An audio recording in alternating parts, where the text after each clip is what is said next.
Yali, neno toca Lilical-Tonac. El sol alcanzará su cenit y nosotros llegaremos a la octava casilla de la 17ª trecena, el Tonali, Chicuey, Cosca, Cuautli, 8 Sopilote, Rey. Recuerden que para Caltonac el Tonali cambia cuando el sol alcanza su cenit.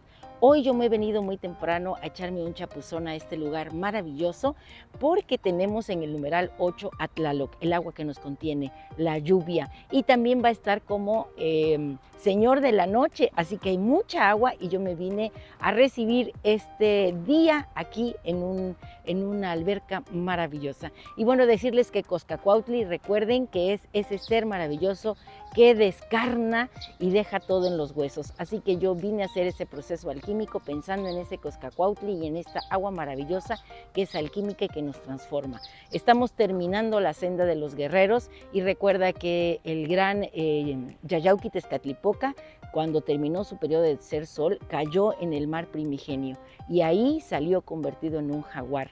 Hemos sido jaguares, hemos sido águilas y hoy nos toca recibir a Coscacuautli que nos libere de alguna carga que tengamos para que nos dejen la esencia divina que son nuestros huesos, o también nos toca representar al mismo Coscacuautli y ayudar a alguien a dar ese cambio, a dar ese paso importante de cambio de paradigma, de ruptura de esquemas, de pensamientos que solamente nos detienen. Así que siéntete con la fuerza de este gran ser que limpia el ecosistema. Vamos a decir nuestro conjuro de la siguiente manera. Hoy yo mismo soy Chicuey Coscacuautli.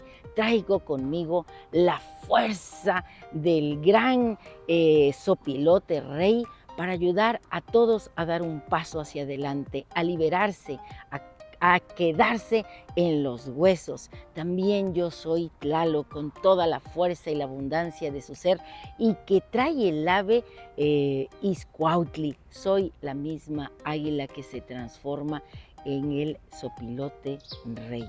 Un placer compartir. Esta lectura ha sido breve pero significativa. Yo hoy tengo que seguir mi camino, abro mis alas, remonto las tormentas como las águilas, saco mi garra de jaguar y hoy sobre todo quiero trabajar la sabiduría. La sabiduría no nos llega con la edad, nos llega con toda esa información que tenemos y que aplicamos en nuestra vida. Eso nos va dando sabiduría y nos damos cuenta que conforme vamos avanzando en la vida, hay mucho que podemos aprender. Así que estamos en esa disposición de aprender. Hasta pronto. Timota, si te ha gustado esta lectura, dame un like. Recuerda, suscríbete en mi canal en YouTube, Lilical-Tonac, porque Lilical-Tonac no te abandona. Este sol está poderoso. Nos vemos al rato.